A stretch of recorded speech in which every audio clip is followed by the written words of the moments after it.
कर्म कृन् मत्परमो मद्भक्तः संगवर्जितः निर्वैरः सर्वभूतेषु यः स मामेति पाण्डव।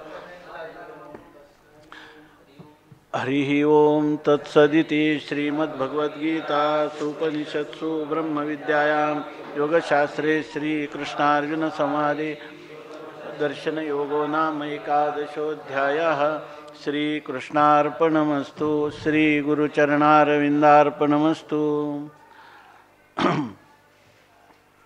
आता सांगतात, अधुना सर्वस्य गीताशास्त्रस्य सारभूतः अर्थः निःश्रेयसार्थः अनुष्ठेयत्वेन समुचित्य उच्यते। आता ह्या श्लोक शेवटचा श्लोक आहे हा परिसमाप्तीचा. तर ते म्हणतात हे आता सर्व गीताशास्त्राचं सारभूत असणारा जो अर्थ आहे तो मुमुक्षुला निश्चित निःश्रेयस म्हणजे त्याचं कल्याण व्हावं, त्याला मोक्ष व्हावा म्हणून ही एक श्लोकी गीता आहे. रामसुखदासजी काय म्हणतात, एक श्लोकी गीता. जरी 700 श्लोक आपल्याला कळले नाही तर एवढा एक श्लोक कळला किंवा याचं अनुष्ठान आपल्याकडून घडलं तरी मनुष्याचं जीवन सर्वस्व परिवर्तित होऊन जाईल. आध्यात्मिक विश्वात त्याचा पूर्णपणे प्रवेश होईल, अनुभूती येईल असा हा श्लोक आहे. आणि निःश्रेयसा अर्थ म्हणजे आपल्या कल्याणासाठी अनुष्ठेयत्वेनं आपण याचं अनुष्ठान केलं पाहिजे. हा श्लोक समजून घेण्याचा नाही, हा श्लोक अनुष्ठान करण्याचा आहे. प्रत्यक्ष आपण साधना किंवा साधन भजन ह्या भगवंताने सांगितल्याप्रमाणे केलं पाहिजे. म्हणून सगळ्या शास्त्राचा सार समुच्चित्य एकत्र करून भगवान या ठिकाणी सांगत आहेत. मत्कर्मकृत मत्परमाः मद्भक्ताः संगवर्जिताः निर्वैराः सर्वभूतेषु यः सः माम एति पांडव. अन्वय, हे पांडव, यः मत्कर्मकृत मत्परमाः मद्भक्ताः संगवर्जिताः सर्वभूतेषु निर्वैराः सः माम एति. हे पांडव, हे अर्जुना, यहा जो कोणी पुरुष मत्कर्मकृत म्हणजे माझ्यासाठी कर्म करणारा आहे, जी जी कर्म करतो ती कर्म माझ्यासाठी करणारा आहे. मत्परमाः ज्याला मीच सर्वात परम म्हणजे श्रेष्ठ गती आहे असं वाटतं तो. मद्भक्ताः जो माझा अनन्य भक्त आहे. संगवर्जिताः संग म्हणजे आसक्ती, कुठेही आसक्ती न ठेवणारा. सर्वभूतेषु निर्वैराः सर्वभूत म्हणजे सर्व प्राणीमात्रांविषयी ज्याच्या अंतकरणात कोणाही विषयी वैराची भावना नाही. काय कोणाही जीवाचा न घडो मत्सर वर्म सर्वेश्वर पूजनाचे असा असणारा पुरुष सहा माम येती, तो मला प्राप्त होतो असं भगवान सांगतात. इति श्रीमद्भगवद्गीता सुपनिषत्सु ब्रह्मविद्यायां योगशास्त्रे श्रीकृष्णार्जुन संवादे विश्वरूपदर्शनम नाम एकादशोऽध्यायः. अशा प्रकारे भगवंताने कुरुक्षेत्राच्या रणांगणामध्ये गायलेलं जे गीत आहे ते एक प्रकारचं उपनिषद आहे, ती ब्रह्मविद्या आहे, ते योगशास्त्र आहे आणि ते श्रीकृष्ण अर्जुन संवादातून निर्माण झालेलं आहे. आणि त्याच्यामधील हा 11वा विश्वरूप दर्शन नावाचा अध्याय या श्लोकाने परिसमाप्त होत आहे. ओम शांती शांती शांती. आता भाष्य सांगतात. भाष्यकार म्हणतात, मत्कर्मकृत मदर्थम कर्म मत्कर्म तत्करोती इति मत्कर्मकृत. माझ्यासाठी केलेलं कर्म परमात्मा म्हणतात आणि माझ्यासाठी जे केलेलं कर्म आहे त्या कर्म करणारा जो आहे त्याला म्हणतात मत्कर्मकृत. मत्परमाः करोति भृत्याः स्वामी कर्मः न तो आत्मनः परमाप्रेत्य गंतव्या गतिः इति स्वामिनं प्रतिपद्य गति यस्य नाही स्वामिनं प्रतिपद्यते अयं तु मत्कर्मकृत मामेव परमां गतिं प्रपद्यते इति मत्परमः अहं परमः परागति यस्य सः अयं मत्परमः तथा मद्भक्तः मामेव सर्वप्रकारैः सर्वात्मना सर्वोत्साहेन च भजते इति मद्भक्तः संगवर्जिताः धनपुत्रमित्रकलत्रबन्धुवर्गेषु संगवर्जिताः संगाः प्रीतिः स्नेहः तद्वर्जिताः निर्वैराः निर्गतवैराः सर्वभूतेषु शत्रुभावरहिताः आत्मनः अत्यंत अपकार प्रवृत्तिषु अपि यः ईदृशः सः मां येति अहम एव तस्य परागतिः न अन्या काचित् भवति. अयं तव उपदेशः इष्टः मया उपदिष्टः हे पांडव इति. इति श्रीमत्परमहंस परिव्राजकाचार्य गोविंद भगवत्पाद पूज्यपाद शिष्य श्रीमच्छंकर भगवता कृतौ श्रीमद्भगवद्गीताभाष्ये विश्वरूपदर्शन योगो नाम एकादशोध्यायः. श्रीकृष्णार्पणमस्तु. श्री गुरुचरणारविंदार्पणमस्तु. या ठिकाणी भाष्याचं सरळ मराठी पंक्तीचं भाषांतर सांगतो, वाचून दाखवतो. माझ्याकरता जे कर्म ते मत्कर्म होय, आणि असे कर्म करणारा जो पुरुष तो मत्कर्मकृत होय. सेवक मालकाचे काम करीत असतो, परंतु मरणानंतर आपणाला प्राप्त करून घ्यावयाची जी मुख्य गती ती हीच होय असे समजून तो मालकाची सेवा करीत नाही. परंतु माझ्याकरताच कर्म करणारा पुरुष मीच परमगती होय असे समजून सेवा करीत असतो. मी ज्याची पराकाष्ठेची गती आहे, म्हणजे मी हे ज्याचे प्राप्त करून घ्यायचे मुख्य स्थान आहे, तो मतपरम होय. सर्व प्रकाराने अगदी मनापासून व पूर्ण उत्साहाने जो मला भजत असतो तो मदभक्त होय. संग म्हणजे प्रेम, स्नेह, धन, पुत्र, मित्र, भार्या व बंधुवर्ग यांच्या ठिकाणी ज्याचे प्रेम नाही, म्हणजे ज्याचे मन गुंतत नाही, तो संगवर्जित होय. सर्व प्राणी आपणाला पराकाष्ठेचे दुःख देण्यास प्रवृत्त झाले असताही त्यांच्यापैकी कोणाच्याही ठिकाणी ज्याचा शत्रुभाव नाही, म्हणजे कोणालाही जो शत्रू समजत नाही, तो सर्व भूतांविषयी निर्वैर होय. अशा प्रकारचा तो माझा भक्त मलाच येऊन मिळतो व मीच त्याची परमगती होय. मला येऊन मिळण्याशिवाय त्या भक्तीचा दुसरा कोणताही परिणाम होणार नाही. हे पांडवा, हाच उपदेश तुला इष्ट आहे व तोच मी केला आहे. अशा प्रकारे भगवान श्रीकृष्णाने गायलेल्या सांगितलेल्या उपनिषदातील रहस्यविद्येतील ब्रह्मविद्येपैकी एक योग अर्थात उपाय शास्त्रातील विश्वरूप दर्शन नावाचा हा 11वा अध्याय या ठिकाणी समाप्त होत आहे. अशा प्रकाराने भाष्याचा आपण अर्थ पाहिला.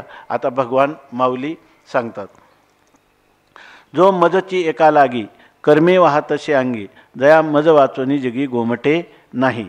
आपण सगळा अध्यायाचं विस्ताराने चिंतन केलेलं आहे. जाता जाता येते एकच महत्त्वाची गोष्ट, भगवंत पुन्हा अर्जुनाला माझ्या व्यापक रूपाचं चिंतन कर असं सांगतात. माझ्या परिच्छिन्न रूपावर दृष्टी ठेवू नको अशा प्रकाराने भगवंतांनी सांगितलं.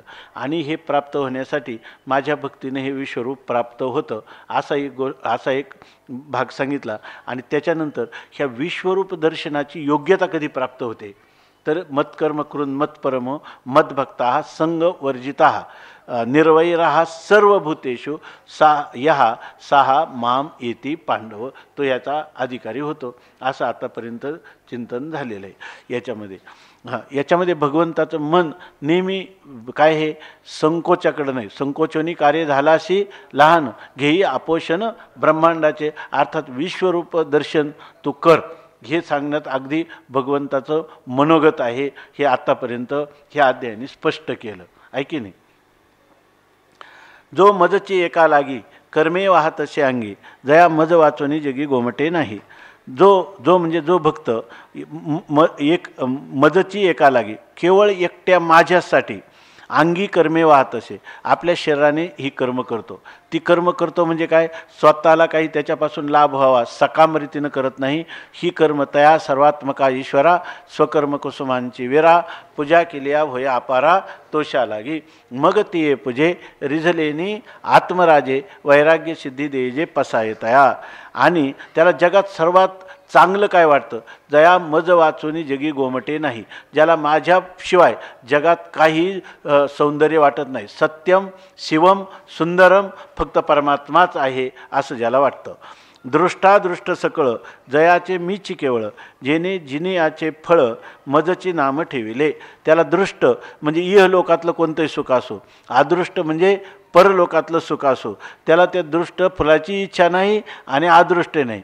जयाचे मीची केवळ, तर त्याचं केवळ म्हणजे केवळ मीच त्याचं सुख आहे. म्हणजे भगवंताचं भजन झालं की मला इहलोकातले सगळे भोग मिळाले, परलोकातले पण मिळाले. असं परलोकातले सुख म्हणजे त्याला जितकं भजन होईल तितकं तो काय म्हणतो की मला सर्व सुख प्राप्त झाली, सर्व सुखे आजी येथेची वळली असं तो म्हणतो. जेने जिनयाचे फळ, ज्याने जगण्याचं नाव किंवा आपल्या जीवनाचं फळ काय असेल तर मजची नाम ठेवले. जगण्याचं नाव म्हणजे मी असं ज्यांनी ठेवलेलं आहे. म्हणजे जगायचं ते काय, तुझी या चरणीचे तुटता अनुसंधान जावो माझा प्राण तत्क्षणी.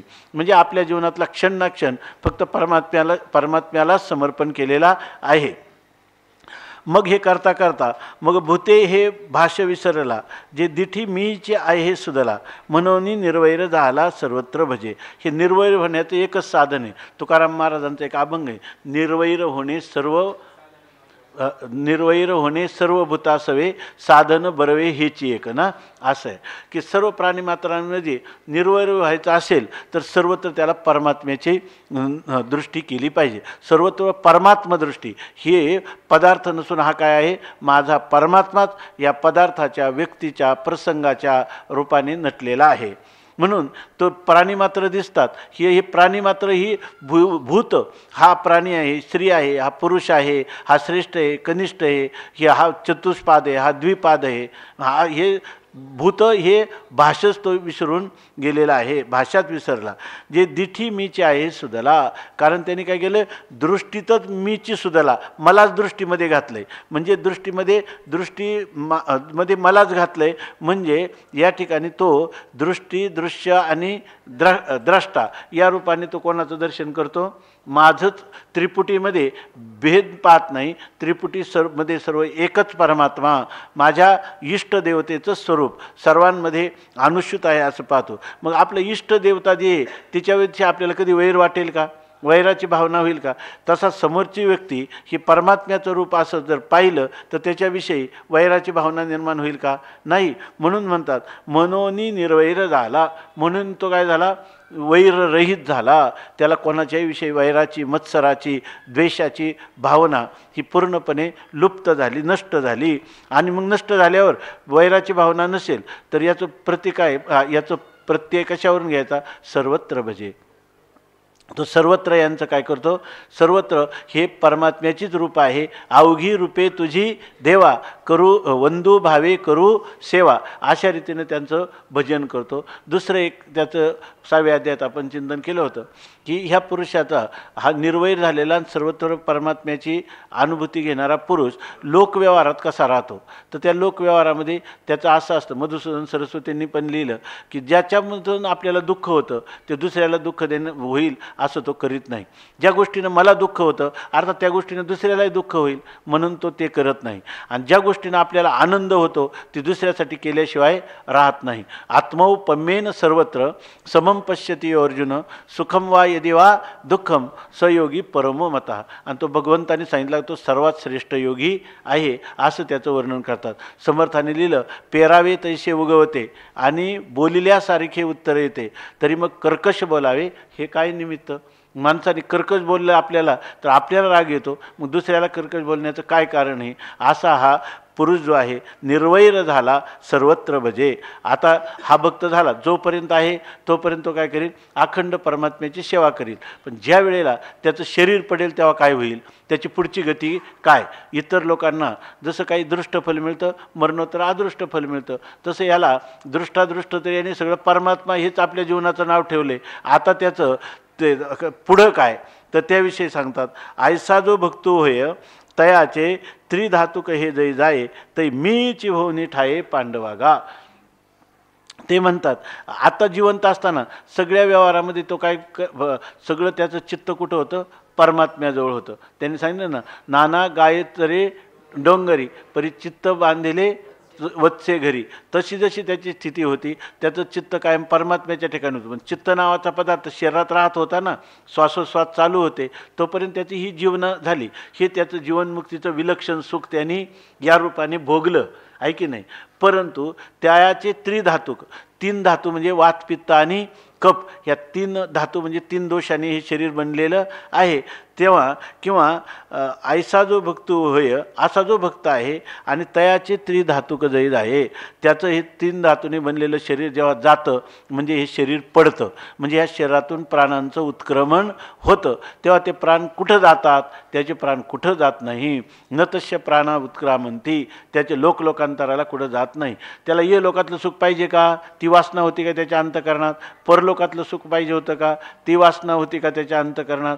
का त्याला देवाचं दर्शन घ्यायचं होतं का, देवाचं दर्शन झालेलं होतं. देवाचं दर्शन झालेलं होतं. आता तो जरी शरीराने राहत होता तेव्हा तरी तो देवाहून वेगळा होता का?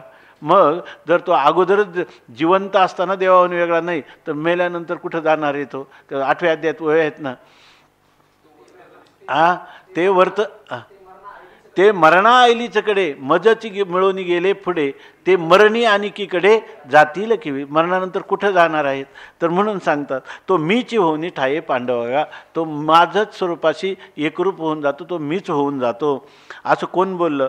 आयशे जगदूदर दोंदिले करुणा रस रसाळे, संजयो म्हणे बोलिले श्रीकृष्ण देवे. आता अशा प्रकारचा असणारा जो परमात्मा, तो परमात्म्याची 2 विशेषणं दिलेली आहे.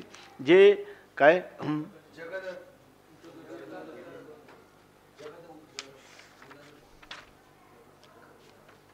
किती वेळ?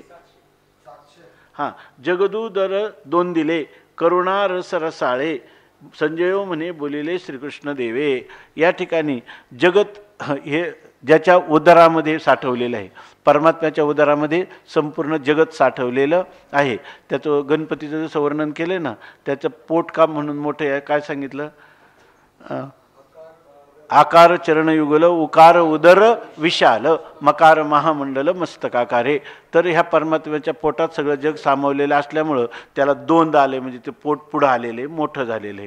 आणि पुन्हा करुणा रस रसाळे, जो भगवंत आपल्या भक्तांच्यावर असणारा करुणा रसाने ओतप्रोत आहे असा तो परमात्मा. आणि त्या परमात्म्याने या ठिकाणी करुणारस रसाळे संजयो म्हणे बोलिले श्रीकृष्ण देवे. संजय धृतराष्ट्राला सांगतो की अशा श्रीकृष्णदेव असं म्हणाले. ययावरी तो पंडुकुमरू झाला आनंद संपदा तोरू, आणि कृष्ण चरण चतुरू एक तो जगी. ययावरी, आणि हे सगळं झाल्यानंतर तो पंडुकुमरू म्हणजे तो पंडुराजाचा सुपुत्र कोण? अर्जुन. तो आनंद संपदा थोरू झाला, तो आनंदाच्या संपत्तीने श्रीमंत झाला. म्हणजे आनंदाचे डोहात आनंदाच्या लाटा, आनंदाचे डोही आनंद तरंग, आनंदाचे अंग आनंदाची. आणि खरं पहा कशा युक्तीनं झाला तर कृष्ण चरण चतुरू, श्रीकृष्ण परमात्म्याच्या चरणाचा आनंद कसा घ्यावा ह्याचं चातुर्य किंवा नैपुण्य असणारा तो अर्जुन, तो जगी एक असा फक्त कोण आहे? अर्जुनच या ठिकाणी आहे असं सांगतात. तेने देवाच्या 2ही मूर्ती, असं म्हणजे अर्जुन फार चतुर आहे. कसा चतुर आहे तर ते सांगतात तेने देवाच्या 2ही मूर्ती. एका मूर्तीला नको नको म्हटला ना, पण नको नको म्हणताना अगोदर दाखव म्हटला ना, ती पाहिली, नंतर पुन्हा म्हटला ही अगोदर पाहिजे, पुन्हा अगोदरची दाखव. अगोदरची पाहतच होता तर म्हणला विश्वरूप दाखव. पण म्हणतात आईशे काय आईशी निकशी साये आईचे गुरु आहे ती कवने दिश. हा ठाईवरी शिष्याची निकशी साये आईशे निकशी साये निकशी 6 ते गुरु आहेत कवने देशी. परिनेवने आवडी कैशी संजयो म्हणे. असं कोणता शिष्याची एवढी किरकिर सहन करणारा जगात असा कोणता गुरु आहे का परमात्म्याशिवाय? की इतकी किरकिर, मला विश्वरूपच दाखवा, दाखवलं की मला नकोच आहे, मला पुन्हा तेच दाखवा, असं हे तिथं त्याला किरकिर म्हटले. आणि इथं म्हणतात की तो इतका निपुण आहे असं म्हणतात. कृष्णचरण चतुर, कृष्णचरणाचं कसं सुख भोगायचं याविषयीचं खरं नैपुण्य अर्जुनाजवळ आहे. त्याने देवाच्या 2ही मूर्ती निहाळलेल्या चित्ती तो विश्वरूपाहून कृष्णाकृती देखील लाभो. त्याने देवाच्या 2ही मूर्ती आहेत त्या आपल्या चित्ताने त्याच्यात निहाळल्या, म्हणजे अगदी चांगल्या प्रकाराने निरीक्षण करून पाहिलं. पण त्याला असं वाटलं कृष्णरूपाहून कृष्णाकृती देखील लाभो. कृष्णाच्या आपलं विश्वरूपाहून कृष्णाकृती देखील लाभो. विश्वरूपापेक्षा ह्या कृष्णाच्या आकारामध्ये जास्ती फायदा आहे असं त्यांनी पाहिलं. बरं ते काय खोटं आहे का त्याचं? जर पाहिलं तर ऐक नाही, त्याचं ते खरंच आहे. तयाचे जाणीवे मानून की जेचे देवे, जे व्यापक आव्हानी नव्हे एक देशी. परंतु म्हणे अर्जुनाने 2ही रूपं पाहिली, त्याच्यामध्ये विश्वरूपाचा परित्याग करा आणि मला पुन्हा चतुर्भुज रूप दाखवा असं तो म्हटला. परितयाचे जाणीवे ते म्हणतात, परंतु त्याचं जे ज्ञान होतं की हे विश्वरूपापेक्षा हे काय आहे, श्रेष्ठ आहे. पण ह्या त्याच्या जाणीवेला, ह्या त्याच्या ज्ञानाला, ह्या त्याच्या मान्यतेला देवे मानू न कीजेचे, देवाने अजिबात मान्य केलं नाही. हे एक ज्ञानेश्वरीमधल्या ह्या विश्वरूपाचा हा एक मोठा विचार कोणत्याही साधकाला करण्यासारखी हे स्थळ आहे की देवाने त्या ज्ञानेश्वर महाराज सांगतात की माऊलींनी आपलं देवांनी अर्जुनाच्या ह्या मान्यतेचा अजिबात पुरस्कार केला नाही. हेची कारण का नाही केला, जे व्यापकाहून एकदेशी नव्हे. काही झालं तर व्यापकाहून एकदेशी म्हणजे व्यापक स्वरूपापेक्षा एकदेशी स्वरूप हे नव्हे म्हणजे श्रेष्ठ नव्हे. हे कधी त्याच्यापेक्षा श्रेष्ठ आहे असं म्हणता येत नाही. कारण व्यापक ते व्यापकच आहे आणि एकदेशी ते एकदेशीच आहे. जरी अर्जुनाला आवडत असलं तरी भगवंतांनी याला मान्यता दिलेली नाही. हेच समर्थावया लागी एक दोन चांगी उपपत्ती शार्ंगी दाविता झाला.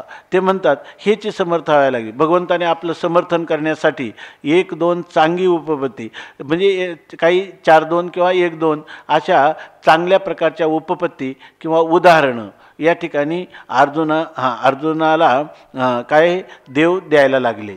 म्हणजे देवाने सांगितलं ना, अंग साडणोनी छाया आलिंग तोशी मा असं त्याला म्हटले. याचा अर्थ भगवंताला ते आवडलं नाही, त्याला अनेक उपपत्ती दिल्या. किंवा समुद्राचा अथांग अमृताचा समुद्र जोडला आणि त्याच्यामध्ये म्हणायला लागला की मी बुडेल म्हणून त्याच्यापासून पळायला लागला. हे काही योग्य आहे का? अशा काही उपपत्ती सांगितल्या. 1-2 म्हणजे काही उपपत्ती सांगितल्या. कशासाठी? हेच समर्थ व्हायला लागे. काय समर्थन करायचं होतं? व्यापकावनी नव्हे एकदेशी हे समर्थन करण्यासाठी. पण ती ऐकोनी सुभद्रा कांतू चित्ती आहे म्हणतो तरी होय बरवे दोन्ही आतू ते पुढती पुसो. त्याच्यामध्ये देवाचा वारंवार आग्रह तर चाललेला आहे. तेव्हा अर्जुनाने मनात विचार केला, तरी त्या ऐकोनी त्या उपपत्ती, ती उदाहरणं, ते दाखले ऐकल्यानंतर चित्ती महत्त्व आहे. आपल्या मनातल्या मनात अर्जुन म्हणतो, आता हे तर याचा तर सारखा आग्रह चाललेला आहे, तरी तर मग तेव्हा दोन्ही आतू बरवे होय. दोन्हीमध्ये कोणतं चांगलं आहे? विश्वरूप आणि चतुर्भुज रूप याच्यामध्ये कोणतं चांगलं आहे ते पुढती पुसो. ते आता आपण पुढं विचारू. म्हणजे पुढं विचारू म्हणजे 18व्या अध्यायात नाही, 12व्या अध्यायातच ते विचारू. ऐसा आलोच करुणी जीवी आता पुसती ओज बरवी आदरील ते परिसावी पुढे कथा. ऐसा जीवी आलोच करुणी, असा आपल्या अंतकरणात आलोच म्हणजे विचार केला. पण विचार करून लगेच अमुक धपक्या लगेच अर्जुन विचारत नाही. तो म्हणतो पुसती ओज बरवी आणि बरवी पुसती ओज. आता म्हणजे आपल्याला जरी प्रश्न विचारायचा असला ना तरी त्याच्याविषयी म्हणजे त्या वक्त्याचा कुठल्याही प्रकारचा अवमान होणार नाही अशा रीतीनं विचारण्याची सुद्धा एक पद्धती आहे. नाहीतर गुरुजी जेवत असताना तो आला आणि तो म्हटला की माया त्रिगुणात्मक आहे म्हणजे काय आहे, ऐक नाही, अरे त्यांना जेव दे तरी. आता पुसती ओझ बरवी, त्याला विचारण्याची जी पद्धत आहे ती पद्धत आदरील, त्याचा तो काय करील, प्रारंभ करील आणि ते कथा पुढे परिसावी, ती कथा पुढं ऐका. अहो श्रीगुरु ते जै पुसावे तर येणे माने सावध व्हावे, एकची जाणे आगवे सव्यसाचे. अर्जुनाला सव्यसाचे म्हणजे एकाचा उजव्या हाताने नाही तो बाण सोड, डाव्या उजव्या दोन्ही हाताने. तेव्हा आता कसा प्रश्न विचारावा हे मर्म जाणतो कोण? अर्जुन. प्रांजळ ओवी प्रबंधे गोष्टी सांगिजेल विनोदे ते परिसा आनंदे ज्ञानदेव म्हणे. आता ते म्हणतात प्रांजळ ओवी प्रबंधे. प्रांजळ म्हणजे अत्यंत सुलभ स्पष्ट अशा प्रकारचं ओवी प्रबंध म्हणजे ओवींची रचना करून.